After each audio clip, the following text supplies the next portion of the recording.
Hey folks, this is Bad Brad Berkwitt and Jarrett, the Legacy Rouse. And we're doing the post-fight wrap-up for the 4-state franchise card in Joplin, Missouri at the Joplin Memorial Hall. Man, I got that out. I'm exhausted, but I'm ready to go to Waffle House, folks. I'm giving all these shameless plugs. Let's start out like this. The opening bout pitted Jeremy Page versus Mauricio Lopez. That went to the scorecards. There were actually 2 knockdowns in that fight. Jeremy Page knocked down Mauricio Lopez, who was a tough guy, bled a lot.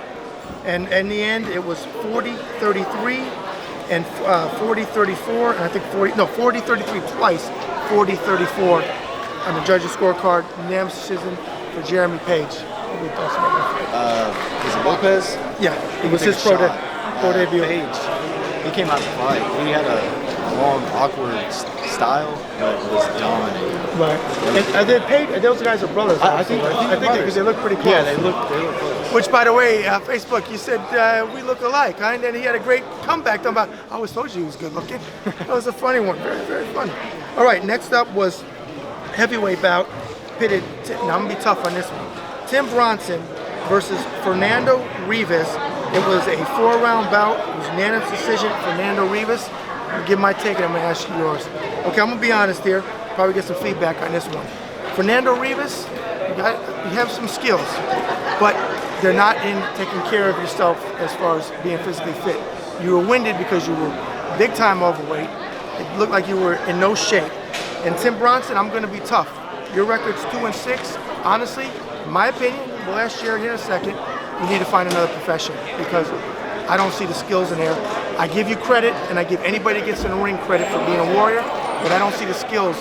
And when I see a fighter constantly turn his back, which is a no-no in boxing, the referee should have disqualified him, to be honest with you, because he did it several times. That tells me that really your heart's not in this. You don't play boxing. It's not a sport that you play. You either take it seriously or you can get seriously hurt. So I'm going to say, and probably take some feedback, that you need to find another profession to go into because I don't see the skill level, and all I see is you taking punches and wind up getting hurt. But with that said, what's your opinion? Am I allowed to disagree 100%? You can. I think the same thing. I've talked to Tim a few times. He's a real nice guy. Probably is. I don't doubt it. I don't want to ever say don't fight. I mean, keep training and doing it if it's what you love. But definitely, just train a little more and get a little meaner instinct. Like you were saying, don't be turning around. When you turn your back, you're telling him, I don't want to fight. Yeah. And like I said, he did it a couple times. It was spurts. He would almost run, but then he would sit down and be like, all right, let's fight. Right. And that usually gets you disqualified. Yeah. After a couple warnings. Yeah. Okay. And like I said, it's not personal. This is never personal, in my opinion. Okay. I'm sure he's a nice guy. Okay. Obviously Jarrett knows him. I don't know him personally. I'm looking at it as somebody that's been around the game. Okay, next fight up was, they actually switched on us, so it was Kenzie Morrison took on Chris Harris, and that was a 4-round majority draw. The judges had 39-37 and 38-38 in that fight. Now, I had a video earlier with Randy, and I honestly scored it 39-37 for Kenzie, but I have no problem with a draw, 38-38. I don't think Kenzie was completely on his game tonight. I think he had spurts of what we see from Kenzie on his feet, something I've always given him credit for, that I enjoy in his ability.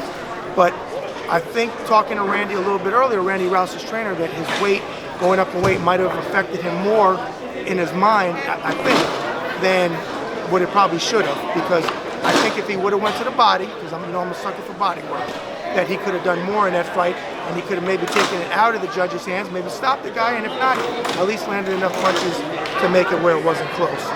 But again, I had a 39-37 for Kenzie, but I don't have a problem with the draw.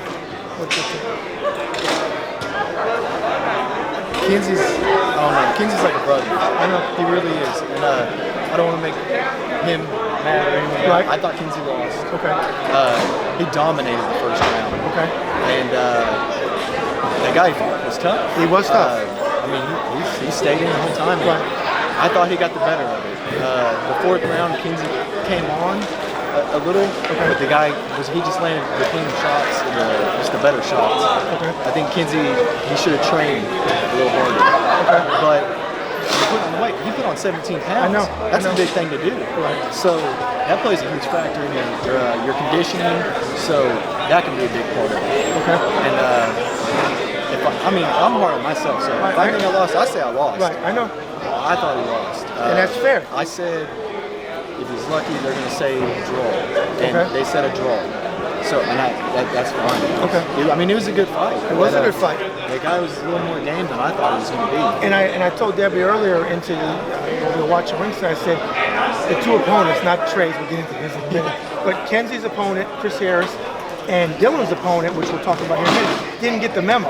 No. They didn't get the memo that they came in as opponents. No. They came in to freaking win. Absolutely. And which, honestly, in my opinion, if Kenzie, once he gets over, because everybody, draw is as bad as a loss, you want to win.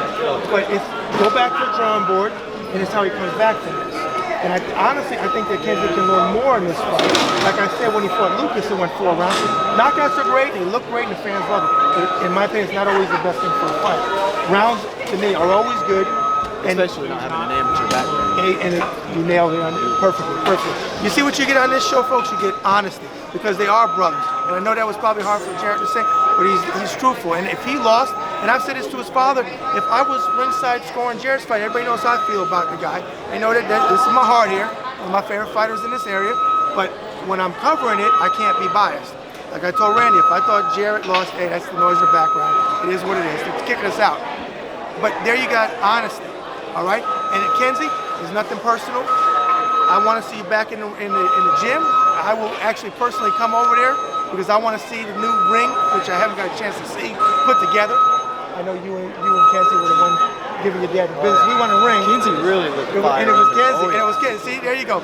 So we'll see you soon. All right, next fight up was Dylan Cook versus Noel Escuedo, and that fight was a 6-rounder. And it went to the scorecards 58-56. Now I'm gonna be honest, I don't know, I can't pick a winner in that one because I didn't score it. I was getting a little tired, so I didn't score it. I can tell you this, that when we're in Missouri, and that is where the Cooks are from, when they announced the decision, there was a lot of boos that Dylan got decision. I can't honestly say yay or nay, so I'm gonna confer to you on that one. What did you think about that fight?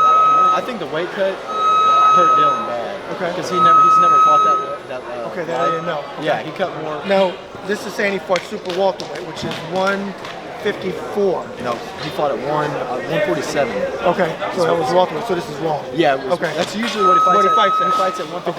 Okay. And this fight he came down. Okay. And I was actually scheduled to fight for and a lot of people kind of gave him off like, oh, he's good amateur background, but nothing to worry about. And I was like, I said, I'll take the fight. I said, but the kid can fight. I said, you guys are underestimating me. Right. And so I was kind of excited when they said Dylan was going to fight him. Okay.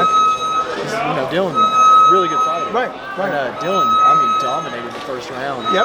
Beautiful angles. Yep. Just speed.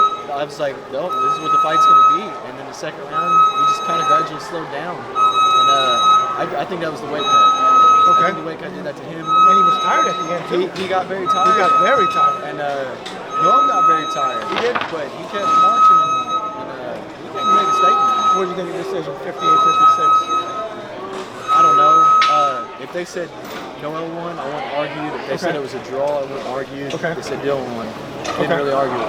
I wasn't even really scoring the fight all that much, but watching it, I was more curious as to actually trying to stay draw. Okay. It was a very good fight. I think it was probably the fight of the night. It was. All right. Then we went on to Trey Lippe Morrison, who is now trained by Freddie Roach, who came in and fought Corey Phelps, who was out of Kentucky. Now, I was tough on Trey Lippe Morrison when he was with Jesse Reed, and I've said it, I'm getting tired of saying it, but I'll say it one more time. Jesse Reed is a world-class trainer. I said it to Randy Rouse when I interviewed him Wednesday. Sometimes fighters and trainers, doesn't matter how skilled they are or how not skilled they are, they don't click. And I don't think Trey and Jesse clicked. Now he's with Freddie Roach. And I said that no matter really what happened in this fight, I would not really make it, give him a scorecard because it's too soon. However, I'm gonna backpedal on that just a little bit. Though it was the first round knockout, and though when Corey Phelps took off his shirt, I think it was, and I saw his physique, I knew it would be a first round knockout. Trey did what he was supposed to do. I did see, I want to call them Freddie Roachisms. I did see little Freddie things, but I also saw Randy Rouse things. I got to say that because it's the truth. I see a lot of Randy still in him. It may change, it may not, but I see some fundamentals that Randy Rouse put in Trey. But I do see some Freddie things. We're gonna, as far as me, I need to see a little bit more with Freddie. Trey knocked him out, devastating power. I mean, everything he threw, it clocked this guy. But I'm gonna say this. I give him credit for doing what he needed to do. He knocked the guy out. But at this point, I know he's 9-0 now, and I think 9 KOs. 9 KOs? I think they're all in KOs. He's still under 10 fights, but I want to see him step up just a little, just a notch up over the opponents that he's been facing. And then I'm going to score him because I have more time with Freddie Roach. So I want to see him under Freddie longer, and I want to see the opponents, the opposition go up just a little bit. Now, with that said, what do you think? I agree. I think if he fought that same guy a couple years ago, right, it may have been a better fight. Okay. But it doesn't matter who they can bring in a guy off the street or bring in Mike Tyson. Troy came to do what he was supposed to do, yes, and he did that. And he did that, absolutely. Yeah. And he looked like he was going to be in good enough shape to go all 6 rounds. Yes. He didn't just come out or with his last fight. Right. Kind of blew his load early. Yep. That guy did have a face that I know. He could take things that I don't know how it could. TJ Jones or whatever his name was. But I thought he looked pretty good. Okay, and I agree. He did what he needed to do. Then what they did, they switched the bout. So we cover everything, unlike other. Okay, so we got to wrap this up. So the last one is Jeremiah Page. No, I'm sorry, it's not Jeremiah Page. It's the other Page. Jeff Page knocked out Zach Kelly, second round, 1:35 of the second round KO. What can you tell me about it? Looked good. What can you tell me about Jeff Page? He looked good. I actually didn't know he was 16-1, and I thought he should have been closer to the main event. But he looked good. Yeah. Very quick jabs. His brother looked very good too. They had the same style, but you can definitely tell he's fought a little while. Okay. All right. There's the post-fight wrap-up, folks. You get honesty always from, and you got it from Jarrett as well. We're not gonna pull no punches. It is the way it is. All right. Live from Joplin, Missouri, 4-state franchise promoter is Tony Holden. Tony, I just gave you a plug. I'll send you the bill for our dinner from Crappies, Croupies, whatever the name of that crab place we ate at tonight. What was the name of the place? Crabbies. That too, Crabbies. I can't remember everything. Forget about it. Hey, Tony, I'm sending you the bill. Just kidding. Hey, on that note, folks, this is Bad Brad Berkwitt. This is Jarrett the Legacy Rouse. We're out. We're out.